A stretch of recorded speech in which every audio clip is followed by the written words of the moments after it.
In the early 1870s, along a windswept trail cutting through the Kansas prairie, a small family opened their doors to weary travelers. And something inside that cabin was very wrong. The Bender family, father, mother, son, and a daughter who called herself a healer, offered a meal, a seat at the table, and a canvas curtain at your back. At least 11 people who stopped at that inn never completed their journey. And the ground beneath the orchard holds the reason why. By the time the search party arrived with shovels and answers, the Benders were gone, vanished as completely as the people they had swallowed. Despite one of the longest manhunts in early American history, the Benders were never definitively found, never tried, and never brought to justice. This is the case of the Bloody Benders, and we are going to work through it together, clue by clue, until you can decide for yourself what really happened in Labette County, Kansas. Every clue goes on the board as we find it, and by the time we are done, the verdict is yours. Chapter 1. The Chair by the Curtain. There was a curtain. It divided the Bender cabin in two. Every guest who stopped was offered that chair. Always that chair, always that position, back to the canvas. The arrangement was deliberate. Travelers on the Osage Trail in Kansas in the early 1870s were already accustomed to hard hospitality. The Bender plot, a small grocery and inn, seemed like relief after days on the open prairie.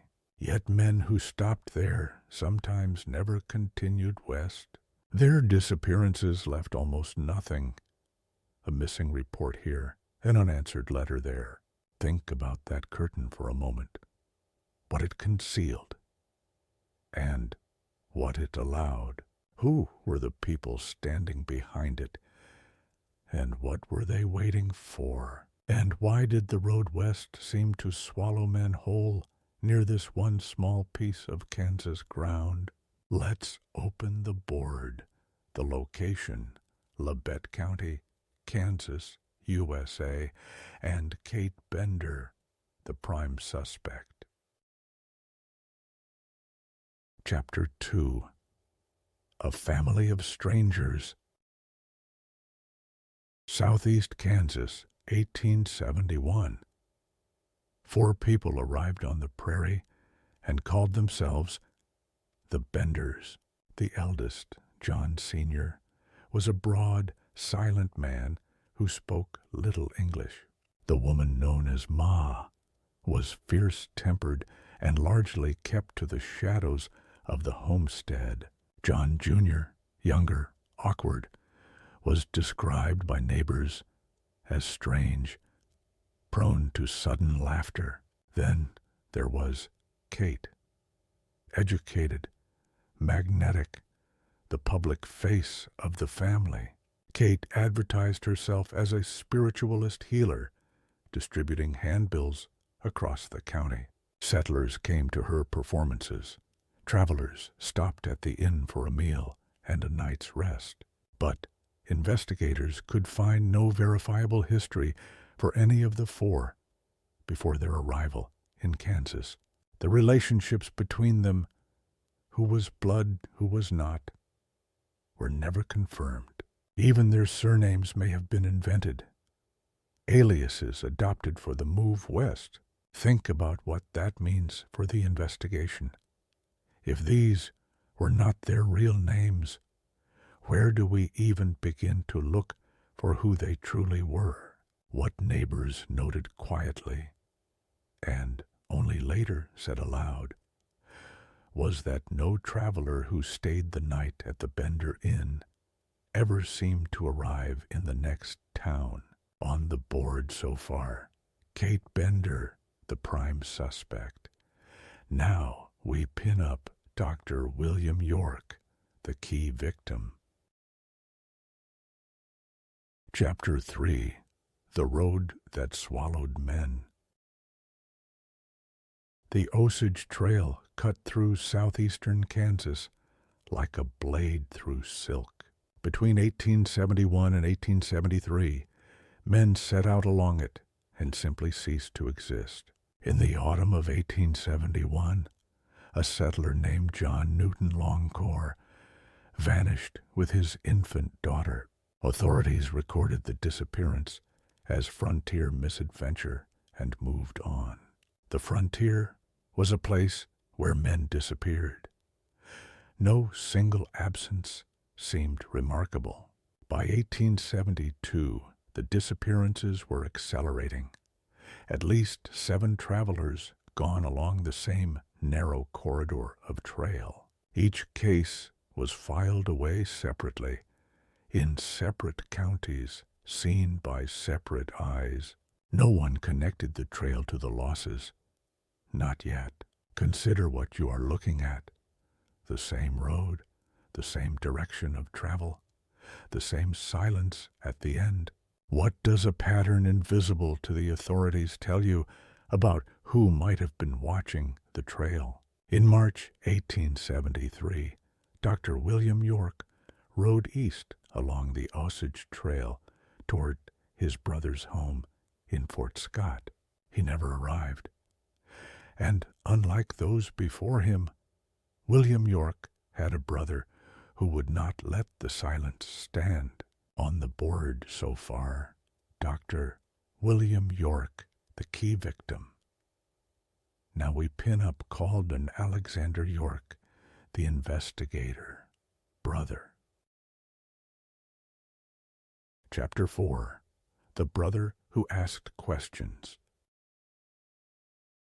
In the spring of 1873, Colonel Alexander York rode into Labette County, Kansas, looking for his brother. Dr. William York had vanished weeks earlier on that same stretch of road. The colonel was not a man easily turned away. He held influence across 3 counties. His search brought him, by chance or by the road's own logic, to the Bender Inn. He sat inside and spoke with the family. The Benders listened and offered theories. Other roads, other suspects, other explanations. He left the inn without his brother and without suspicion. Now we add Colonel York's visit to our board. Spring 1873, the Bender Inn, a powerful man asking questions openly. Consider what that means. Think carefully about the timeline, the motive, the risk the family now carried. Did the Benders know exactly who had walked through their door?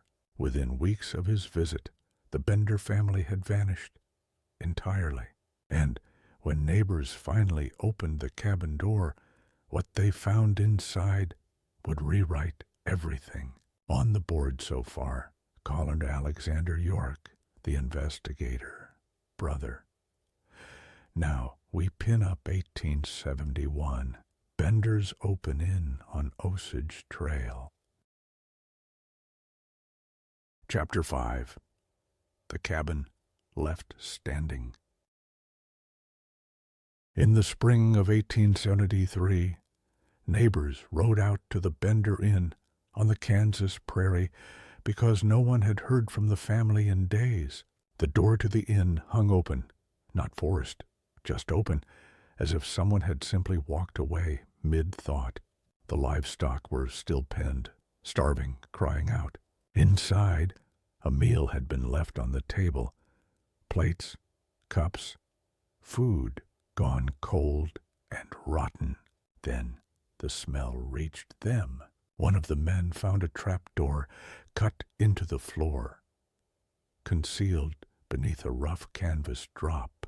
Below it, a shallow cellar, wide enough for a body, dark enough to hide almost anything. The soil in that cellar was stained, dark, dense, soaked through in a way that soil should not be. The searchers mapped what they found: the trapdoor, the cellar, the staining, and logged it carefully. Consider what this tells us about the timeline. The family left in such haste they abandoned living animals and a set table. What does that urgency suggest to you? A panicked flight, or a departure that had been quietly planned all along? When the men finally stepped out through the back of the cabin and into the orchard beyond, what they saw in that ground stopped them cold. On the board so far, 1871, Bender's Open Inn on Osage Trail. Now we pin up Mar, 1873. Dr. William York disappears. Chapter 6. 11 Graves in the Orchard. In the spring of 1873, investigators broke ground on the Bender property in Labette County, Kansas. The apple orchard sat just behind the cabin, a small, unremarkable grove that bore no fruit that season. The first body was found less than 3 feet down, then another and another, until 11 markers stood in the ground. Among them was Dr. William York, who had ridden toward the Bender cabin in March of 1873 and never arrived at his destination. Each victim showed the same 2 wounds: blunt force to the skull and a cut to the throat. The consistency was not accidental. This was a method rehearsed and repeated over years. 11 confirmed victims, and investigators believed the true number was higher. Here is what we must sit with together. The Bender family operated on this road for nearly 2 years. Given the number of graves, the pattern of disappearances, and the years involved, how many people passed through or nearby and said nothing?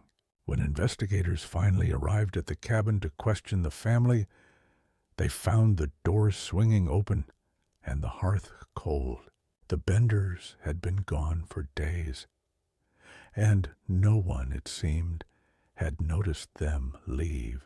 On the board so far, Mar, 1873, Dr. William York disappears.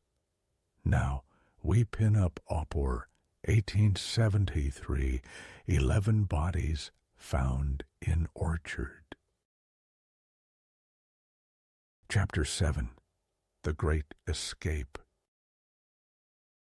On the night of May 5th, 1873, the Benders were gone. Neighbors who passed the claim that evening reported the cabin dark and the livestock untended. A witness placed a Bender wagon moving east toward the Osage Mission Railroad depot. The railroad offered speed and anonymity. Governor Thomas Osborne issued a reward notice within days, offering $500 per Bender. Pauses rode out in multiple directions, but the trail was already cold. Every credible sighting pointed toward the Missouri border, and then simply stopped. No ticket agent remembered them. No landlord logged their names. A family of 4, traveling together, speaking broken English, carrying unknown cargo, left no trace. Think carefully about what that requires, and ask yourself what you make of it. The Benders were methodical killers, meticulous, patient, deliberate. A disappearance. This clean raises one final, deeply unsettling question. Did someone already know where they were going? On the board so far, April 1873, 11 bodies found in orchard. Now we pin up May 1873, Benders flee, never captured. Chapter 8. Rumors, Impostors, and Dead Ends. After 1873, the Benders vanished. and the rumors began almost immediately. Over the following decades, reported sightings placed the family in at least a dozen states. Each report arrived with certainty, and each dissolved under examination. In 1889, 2 women were arrested in Oberlin, Michigan, on suspicion of being Ma and Kate Bender. Several law officers who had known the Benders examined the women and declared them a match. Others who had known the family were equally certain the women were strangers. Without a reliable identification, the state of Kansas declined to prosecute, and the women walked free. Think carefully about what that moment means. 2 women who might have been killers, released because no one could say for certain. A detective named McPherson pursued the case for years, convinced the Benders had fled to Europe. No credible European trace was ever produced. Some investigators came to believe the Benders had been caught and killed quietly by vigilantes who left no record. If the Benders were never found, we must ask, is it possible their fate was buried just as deliberately as the truth of their crimes, and that someone, somewhere, chose to keep it that way? On the board so far, May 1873, Benders flee, never captured. Now we pin up a key clue, blood-soaked canvas curtain. Chapter 9. What the evidence tells us. By the spring of 1873, the evidence pointed to a single, devastating conclusion. The Bender family had been killing travelers systematically for nearly 2 years. The method was consistent across every victim: a blow from behind, delivered through the canvas curtain that divided the cabin. 11 confirmed victims were found. Investigators believed the true number was higher. The motive was almost certainly profit. The victims carried cash, horses, and goods, all of which vanished with the Benders. The family fled on or around the 3rd of May, 1873, abandoning the property so abruptly that livestock were left behind unfed. A folded wanted notice from the period recorded their descriptions. 4 names, 4 faces that would become some of the most searched for in frontier history. 3 competing theories have endured. Frontier vigilantes caught and executed them quietly. They died under assumed names elsewhere, or one or more survived long into the 20th century, undetected. The vigilante theory is compelling. A posse did pursue them, but no bodies, no graves, and no credible confession have ever surfaced. 2 women arrested in 1889 in Michigan were briefly believed to be the Bender women, but the case collapsed under scrutiny. Consider this with me. If they were caught and killed by vigilantes, why would the men responsible carry that secret to their graves so completely? Every theory stumbles at the same wall. No physical evidence has ever confirmed any fate for any of the 4. And still, the deepest question, the one no theory has answered, is how 4 people killed at least 11 travelers on a heavily used trail for 2 full years, and not one witness came forward in time to stop them. On the board so far, a key clue, blood-soaked canvas curtain. Now we pin up a key clue, bodies buried in orchard. Chapter 10. The board is yours now. Every clue we have gathered now sits before you. 11 victims were confirmed dead in Labette County, Kansas, by 1873. Each victim had passed through the Bender Inn, a way stop no traveler was meant to survive. The method was consistent. Blunt trauma, then a cut throat, then burial in the orchard. What we cannot resolve is who, precisely, struck the first blow on any given night. Consider this. The operation required planning, coordination, and a shared silence. Was this family bound by blood, by fear, or by something colder, mutual dependence? Think carefully about the motive. What draws you? Greed, compulsion, or something darker still? The Benders fled in the spring of 1873 and were never formally confirmed as captured. 2 women were arrested in 1889 and claimed to be the Benders, but were released. Unproven. The board is yours now. The timeline, the motive, the escape, the end. Tell us your theory in the comments.